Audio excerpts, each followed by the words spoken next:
कभी आप ब्रह्म मुहूर्त में जगे?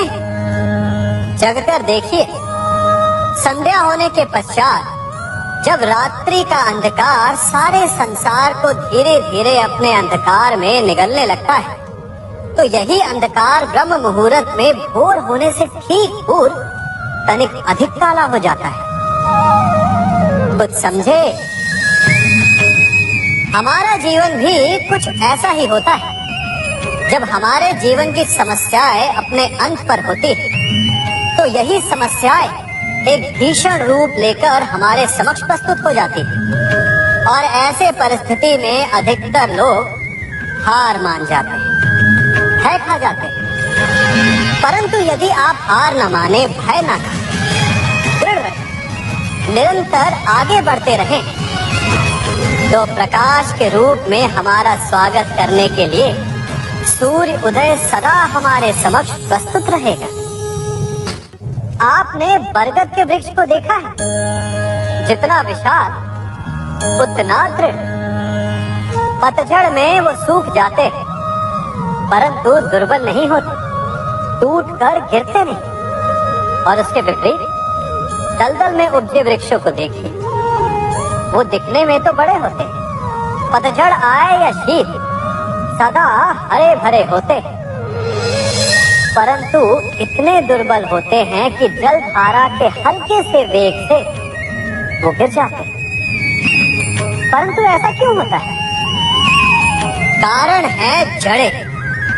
जिसकी जड़ें दृढ़ भूमि में है, वो हर चक्रवात, हर ऋतुओं को सह लेता है, और जिसकी जड़ें दलदल में है, वो स्वयं की जड़ों को दुर्बल बना लेता है। कुछ ऐसा ही मनुष्य भी होता है, जो अधर्म, कुकर्म और असत्य की धरा पर उपजा है।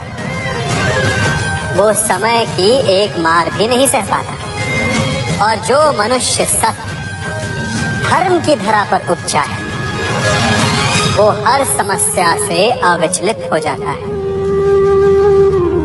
अब आप पर निर्भर करता है कि आप क्या बनना चाहते हैं।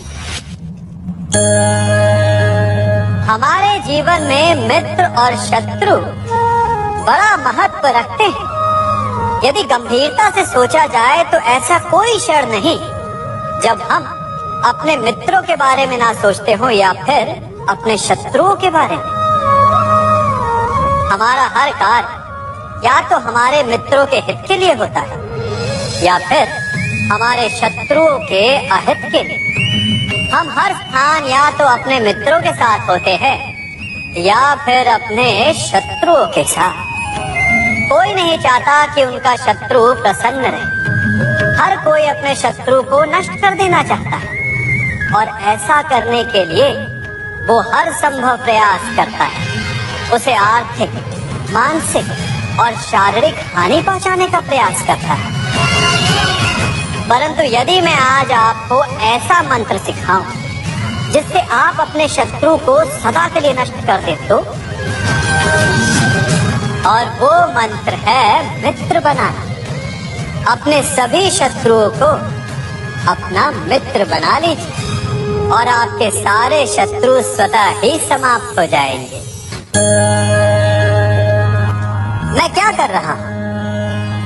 मैं दिए प्रज्वलित कर रहा हूं ताकि अंधकार को मिटा सकूं। अब आप कहेंगे कि इसमें कौन सी बड़ी बात है ना? परंतु इसमें महत्वपूर्ण बात समझने के लिए ये है कि मैं क्या नहीं कर रहा हूं, और मैं अंधकार नहीं कर रहा हूं। क्योंकि अंधकार को मिटाने के लिए प्रकाश का अस्त्र तो उठाना ही पड़ता है। बुराई को बुराई से नहीं, अच्छाई से जीता जाता है। अन्याय को अन्याय से नहीं, न्याय से लड़ा जाता है। क्रोध को क्रोध से नहीं, क्षमा का साथ लेना होता है। ठीक उसी प्रकार एक लोहा लोहे को काटता है, परंतु एक ठंडा लोहा ही गर्म लोहे को काट सकता है। इसलिए यदि आपको अपने जीवन में विजयी होना है, तो अपने शस्त्रों को, अपने अस्त्रों को सोच समझ कर उठाइए, क्योंकि एक अनुचित सोच परिणाम पर भारी प्रभाव डाल सकती है। आप सब सोच रहे होंगे कि ये क्या मैं करने लगा। मैं इस पौधे को जड़ से उखाड़ रहा हूं। आश्चर्य हो रहा है ना कि एक पौधे को उखाड़ना या काटना ना केवल एक अपराध है अपितु पाप भी है। तो फिर मुझे ऐसा करने की क्या आवश्यकता पड़ गई?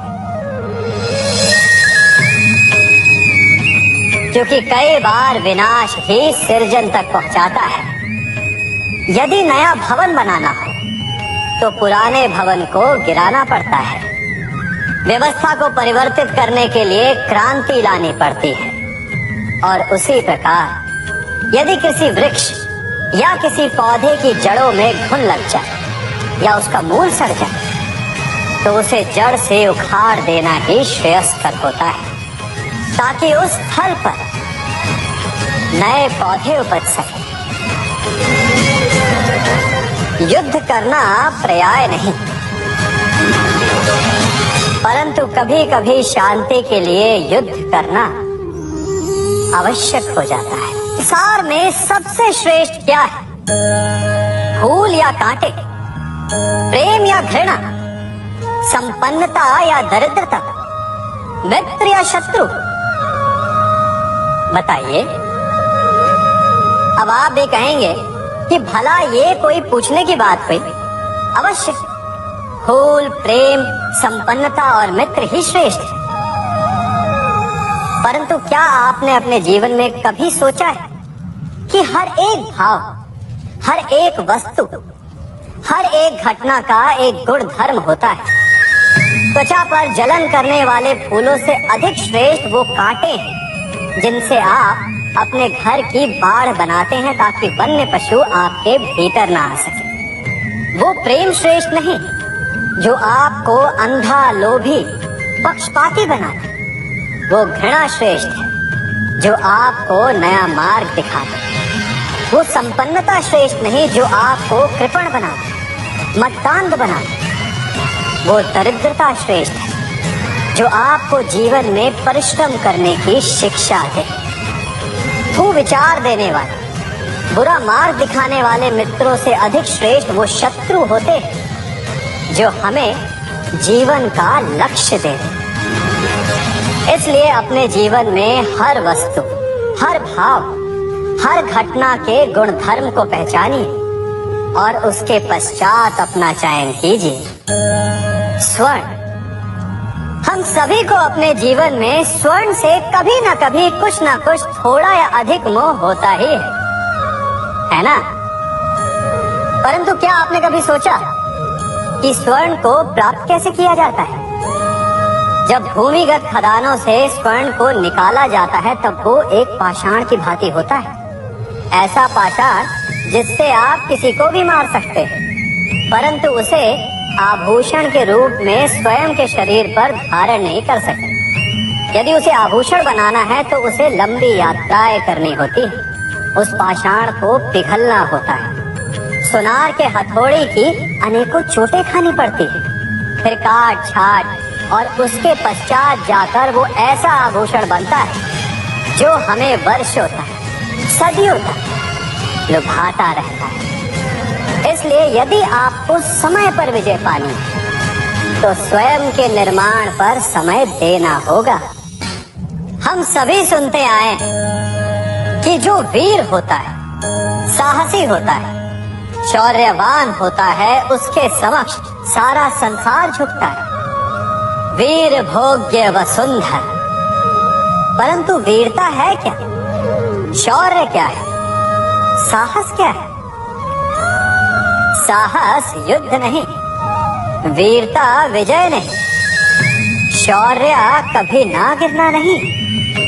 साहस किसी चुनौती के समक्ष खड़े होने का भाव है, तो वीरता उस चुनौती को उत्तर देने के लिए पूर्ण परिश्रम लगा देना है।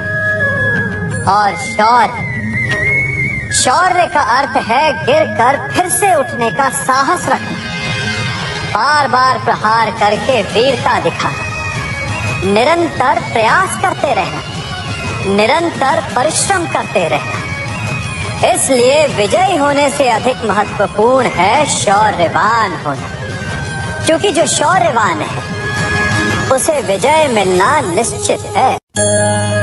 कभी किसी पक्षी को घोंसले की नींव बनाते देखा है? अथक परिश्रम करके तिनका तिनका बिटोर कर वो पक्षी अपना घोंसला बनाता है, अपनी संतान के लिए एक सुरक्षित घर बनाता है। और फिर कहीं से तीव्र आंधी आती, भारी वर्षा होती और उसका घोंसला तिनका तिनका करके बिखर जाता है। फिर वो पक्षी क्या करता है? वो रोता नहीं, ना ही विलाप करता है। वो बिना विलंब करे फिर से अपना घोंसला बनाना प्रारंभ कर देता है और सफलता पाता है।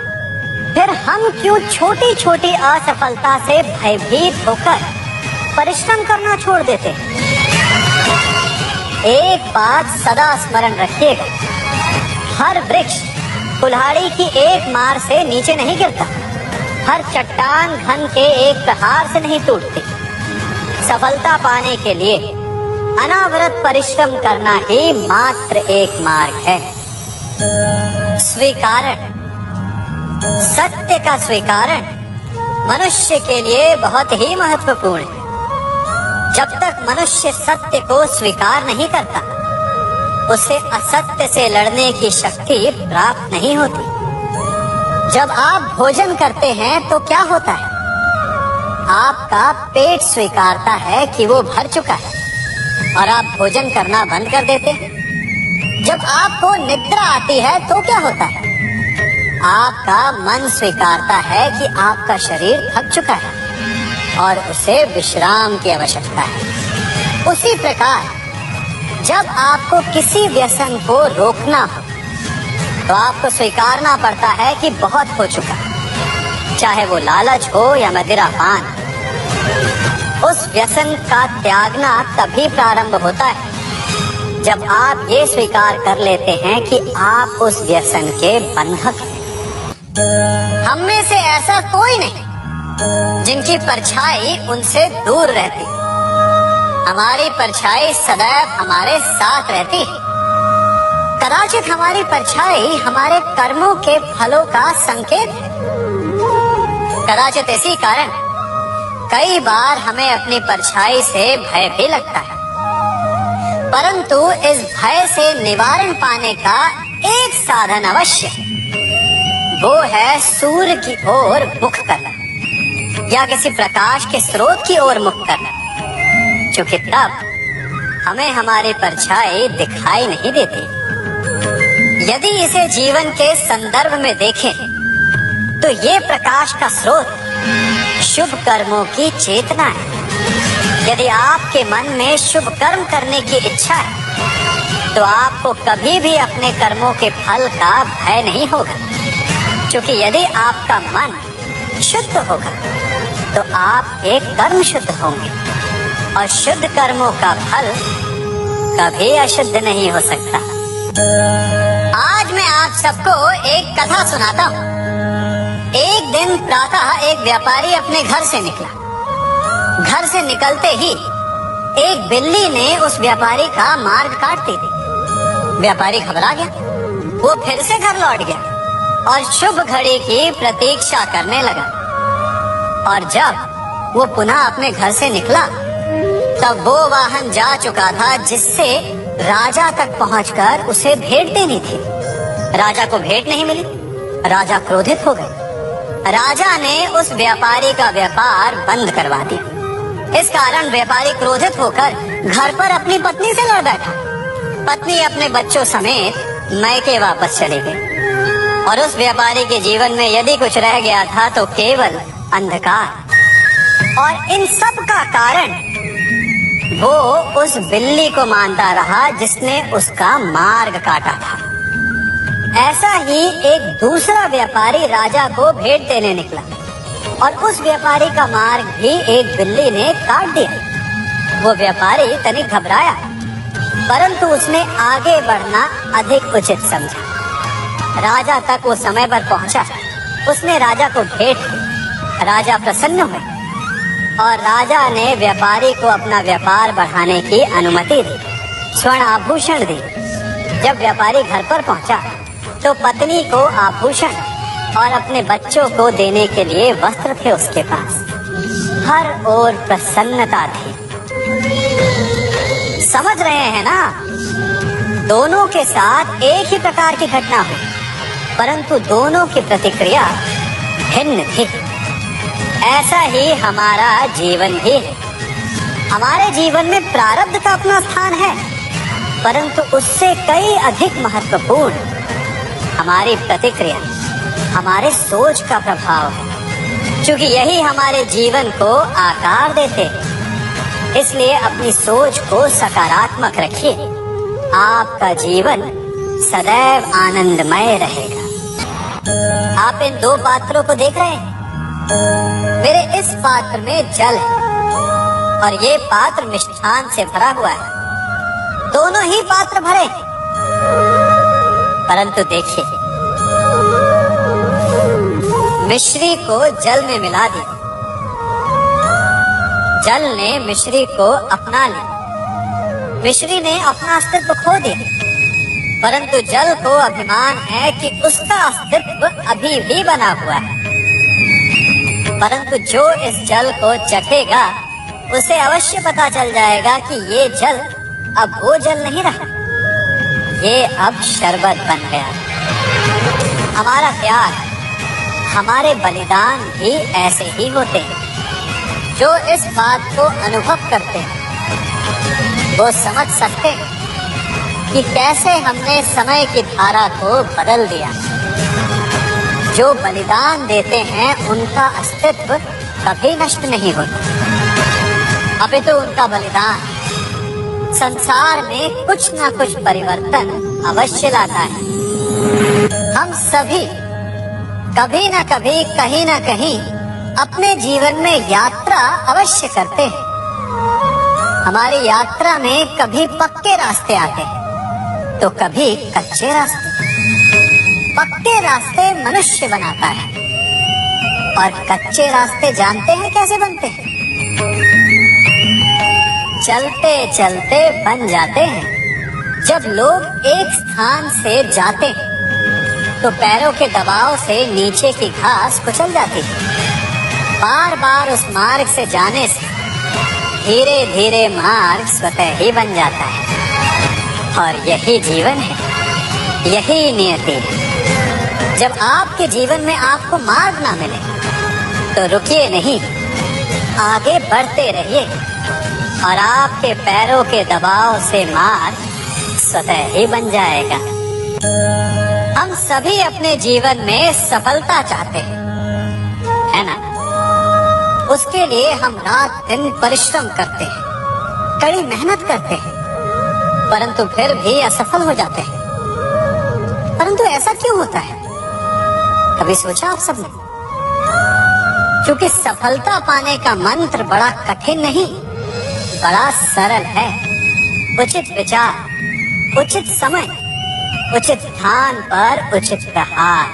जब आपके विचार, समय, स्थान और प्रहार यानी परिश्रम उचित है तो सफलता आप ही को मिलेगी। जिस प्रकार एक लोहार लोहे से कुछ बनाते समय उस लोहे के सही ताप तक के आने की प्रतीक्षा करता है और समय आने पर उचित स्थान पर पर्याप्त बल से प्रहार करता है और लोहा आकार ले लेता है। ठीक उसी प्रकार आपकी सफलता भी आकार लेती है।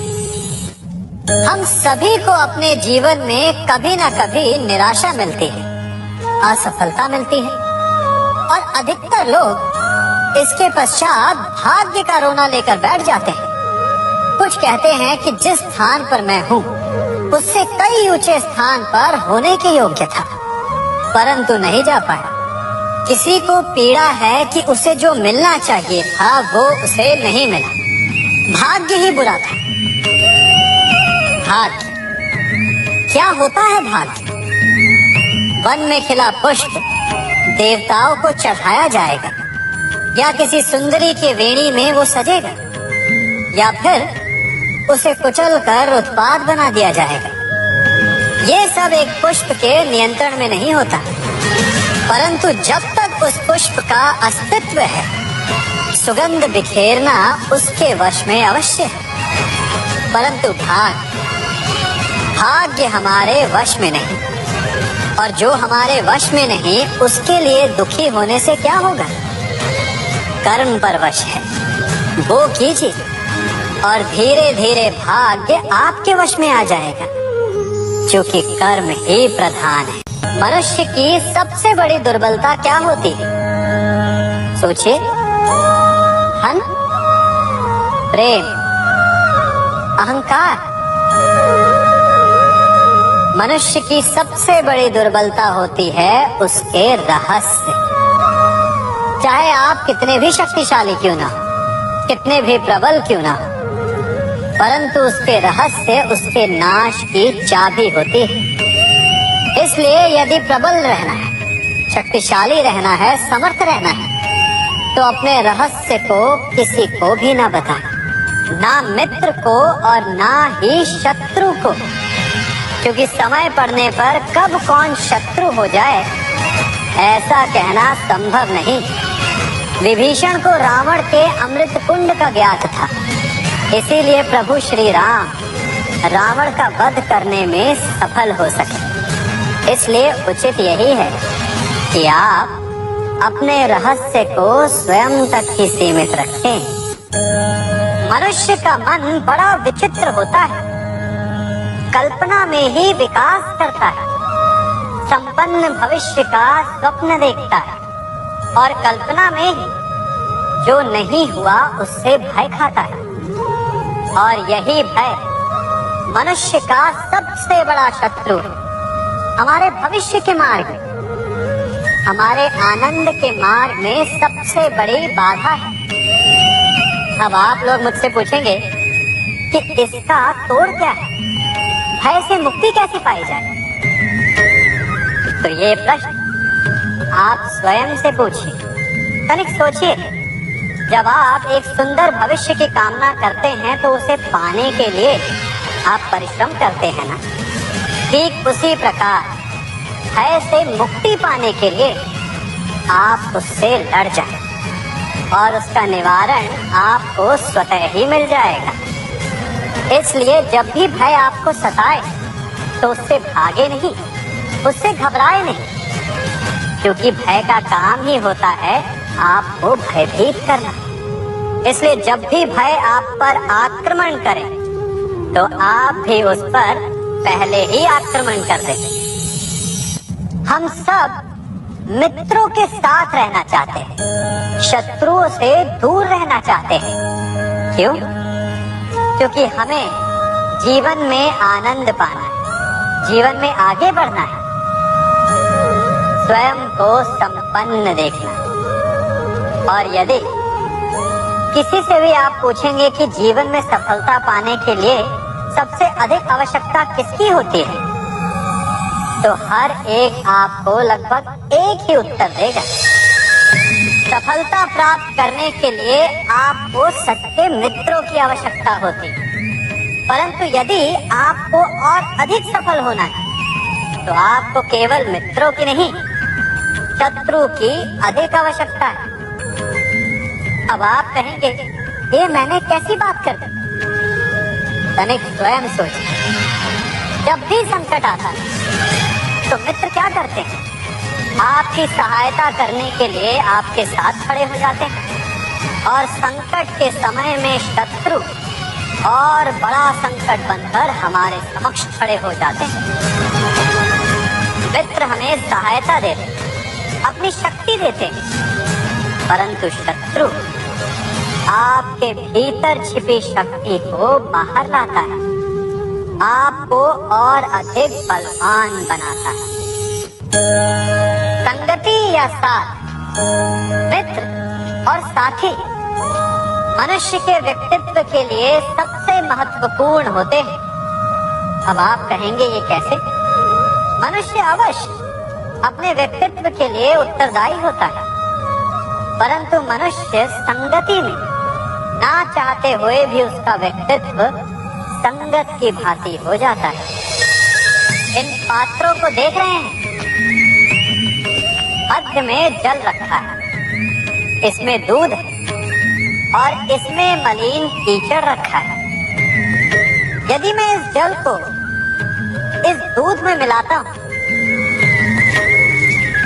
तो ये जल दूध बन जाता है, और यदि इसी जल को इस मलिन कीचड़ में मिलाता हूं तो क्या हुआ? ये जल कीचड़ बन गया। ऐसी कोई युक्ति नहीं कि जल बिना घुले मिले दूध या कीचड़ में अपना अस्तित्व बनाए रखे या उनसे अलग रहे। और ठीक ऐसा ही मनुष्य के जीवन में भी होता है। यदि एक गुणहीन व्यक्ति गुणवानों की संगत में बैठे तो उसे भी गुणवान समझा जाता है, सम्मान का पात्र समझा जाता है। और यदि एक गुणवान व्यक्ति गुणहीनों की संगत में बैठे तो उसे भी तिरस्कार मिलता है। इसलिए अपने जीवन में सदैव संगति सोच समझकर सावधानी से चुनिएगा। कभी खेत में किसी किसान को खेती करते देखा है? वो उसे सींचता है, उसे जोतता है, पशु पक्षियों से खेत की फसल की रक्षा करता है। परंतु एक बात का वो सबसे विशेष ध्यान रखता है कि कहीं खेत में खरपतवार ना उग जाए, क्योंकि एक खरपतवार खेत की सारी फसल को नष्ट कर सकती है। ठीक उसी प्रकार यदि वंश की कोई संतान खोटी निकल जाती है तो वो समूचे वंश का सर्वनाश कर देती है। इसीलिए संतान के लालन पालन में विशेष ध्यान देना आवश्यक होता है, क्योंकि संतान वो फसल होती है जो वंश के आने वाले समय को महान बना सकती है या फिर वंश का पतन भी कर सकती है। मनुष्य भी बड़ा विचित्र प्राणी है। अपनों से नीचे के स्तर के लोगों को वो हे दृष्टि से देखता है, उनका उपहास उड़ाता है, उनसे बार बार कहता है कि तुम्हारा कुछ नहीं हो सकता, तुम भविष्य में कुछ नहीं कर पाओगे। जब मनुष्य के पास धन संपत्ति मान होता है तो वो दूसरों का आदर नहीं करता, परंतु वो एक बात भूल जाता है कि उससे भी अधिक शक्तिशाली कोई अस्तित्व में है, और वो है समय। काल काल अपना चक्र कब बदलेगा ये कोई नहीं जानता। समय अपनी करवट कब लेगा ये कोई नहीं जानता। कोयला भी समय के साथ साथ हीरे में परिवर्तित हो जाता है। इसलिए जीवन में कभी भी किसी का भी उपहास नहीं उड़ाना चाहिए।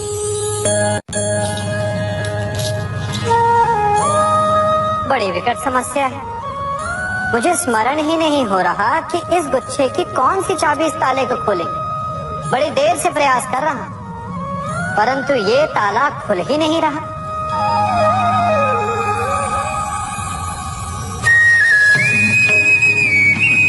ऐसी परिस्थिति में आप क्या करें? अधिकतर लोग ऐसी परिस्थिति में अपनी आशा खो बैठते हैं। उन्हें लगता है कि चाबी खो गई। वो तिलमिला जाते हैं, क्रोधित हो उठते हैं। परंतु उस समय धैर्य रखें तो गुच्छे की अंतिम चाबी ताला खोल सकती है। कुल्हाड़ी का अंतिम प्रहार वृक्ष को काट के गिरा देता है, परंतु क्या सत्य में कुल्हाड़ी का अंतिम प्रहार वृक्ष को काट के गिरा देता है? आपको आपका लक्ष्य दिला देता है? नहीं, आपका निरंतर प्रयत्न ही आपको सफलता दिलाता है। जब आपका मन निराश तो अपने कार्य में दुगनी उत्साह से जुट जाए, क्योंकि अनावरत बहता जल ही कठोर चट्टान को काट सकता है। सफलता का मूल है परिश्रम, प्रयास और आशा। मनुष्य का जीवन ऋतुओं के समान होता है। आज ग्रीष्म तो कल वर्षा, परसों शीत तनिक संकट आया तो हम संयम खो बैठते हैं, तनिक ऋतु बदली तो हम अधीर हो जाते हैं। अपने आक्रोश में, अपने क्रोध में हम उनसे ही संबंध बिगाड़ लेते हैं जो हमारे अपने होते हैं। क्यों ऐसा होता है ना? हमें लगता है कि हमारे अपने फिर से मना लेंगे, परंतु स्मरण रखिए, सदा ऐसा करना संभव नहीं होता। सागर की उछलती लहरों को तट सहता है, और यदि तट ही टूट जाए तो बाढ़ आ जाती। हमारे संबंध भी दूध की भांति होते हैं। दूध तपकर उबल सकता है, परंतु यदि उसमें खटास आ जाए तो वो फट भी जाते हैं। और फटे दूध को चाहे जितना मत लो, उसमें से माखन नहीं निकलेगा। इसीलिए अपने संबंधों को संभल कर निभाना चाहिए। कभी चुंबक को देखा है कैसे वो लोहे की ओर आकर्षित होता है, और कैसे वो लोहे को अपनी ओर आकर्षित करता है? क्योंकि उसके स्वभाव में ही आकर्षण है। हम सबके भीतर भी एक ऐसा ही चुंबक होता है, विचार का चुंबक, जो सदा अपने ही जैसे विचारों को आकर्षित करता है। हम जो बोते हैं वही काटते हैं। उसी प्रकार हम जैसा सोचते हैं वैसा ही पाते हैं। साधु ईश्वर का नाम जपता है तो उसे ईश्वर मिल जाता है।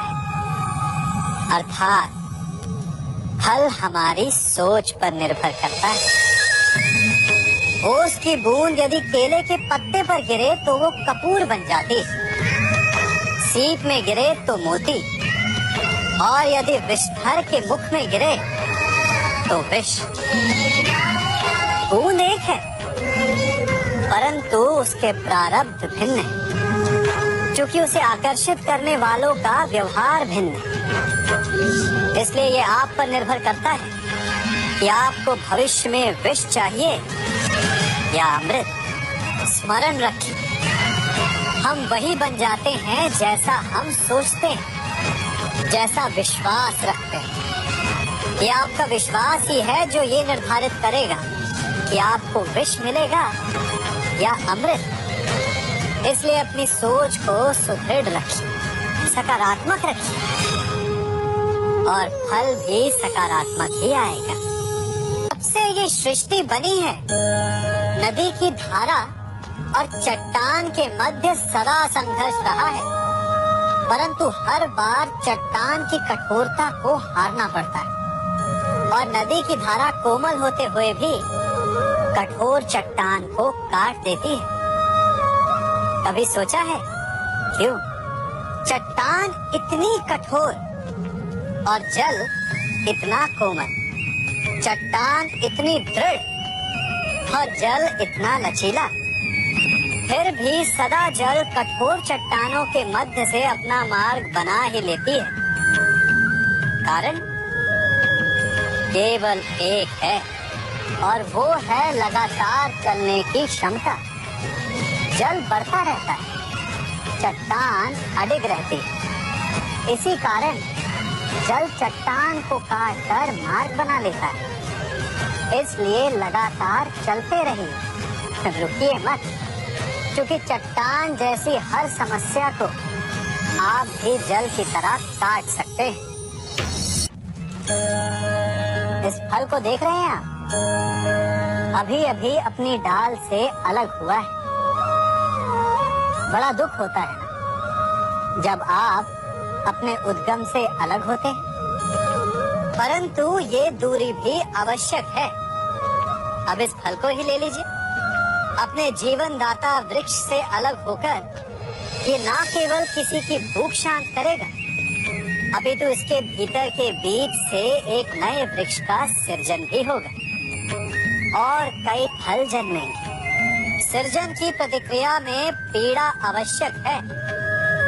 यदि पीड़ा नहीं होगी तो सृजन नहीं होगा। पीड़ा अपने उद्गम से दूर होने, पीड़ा अपनों से दूर होने।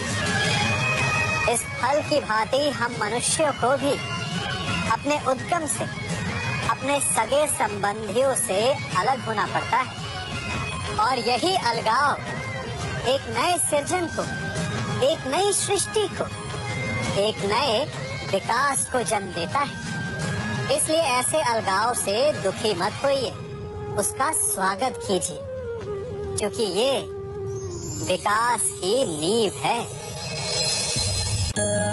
अपराध वो भावना है जिसके कारण संसार में सदा दुख ही व्याप्त रहता है।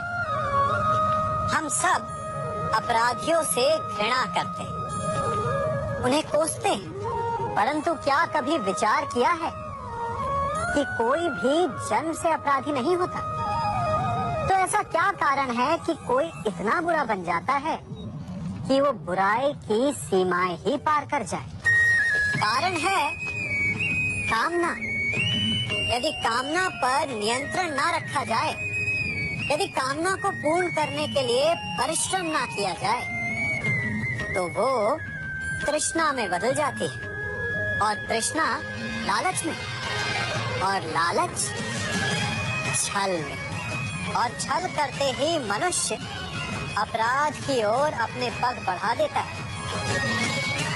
इसलिए ये अत्यंत आवश्यक है कि मन की कामनाओं पर नियंत्रण रहे। यदि मन पर नियंत्रण रहेगा तो अपराध पर स्वयं ही नियंत्रण हो जाएगा। हम सबका मन करता है कि हम जीवन में ऐसे शिखर पर पहुंचे जहां हमसे ऊपर कोई ना हो, जहां हमें कुछ करने की आवश्यकता ना पड़े, है ना? कुछ लोग इस शिखर पर पहुंच भी जाते हैं, परंतु उनका मन सदा विचलित रहता है। इतनी मनोरंजक बात है ना कि जिस विश्राम को पाने के लिए हम इतनी मेहनत करते हैं, इतना परिश्रम करते हैं, वो हमें मिलता ही नहीं। कारण स्वयं सोचिए, वन का राजा होने के पश्चात भी सिंह को अखेट के लिए परिश्रम क्यों करना पड़ता है? सोचिए, मैं बताता हूँ। क्योंकि राजा होने का अर्थ ये नहीं कि वो सदा सोता रहे और मृग स्वयं उसके समक्ष आकर कहेगा कि आइए महाराज, मुझे खाकर अपनी भूख मिटाइए। तो समझ लीजिए, कार्य आपके परिश्रम से संपन्न होते हैं, केवल कामना से नहीं। यदि आप नीचे हैं तो सदा स्मरण रखें कि आपका परिश्रम ही आपको ऊंचाइयों पर ले जाएगा, और यदि आप ऊंचाई पर हैं तो वहां पर भी रहने के लिए आपको निरंतर परिश्रम करते रहना होगा। अर्थात परिश्रम से मुक्ति नहीं है, क्योंकि परिश्रम ही जीवन है। सबसे अधिक महत्वपूर्ण क्या है? जीवन, या जो जीवन में पाया, यात्रा, या यात्रा पूर्ण करने के बाद पाया गया लक्ष्य, कर्म या उसके फल? बहुत ही महत्वपूर्ण परंतु विकट प्रश्न है ना? परंतु तनिक धीरज से सोचेंगे तो इसका उत्तर अधिक कठिन नहीं है। यदि जीवन यात्रा है तो उसका लक्ष्य क्या होना चाहिए? स्वयं सोचिए। मान, संतान, धन? नहीं ना। अंतिम लक्ष्य है परम आनंद, और ये अचानक से नहीं मिलता। इसे पाने का केवल एक ही उपाय, और वही आपका कर्म, वही आपकी यात्रा भी, और वही आपका प्रारब्ध भी है।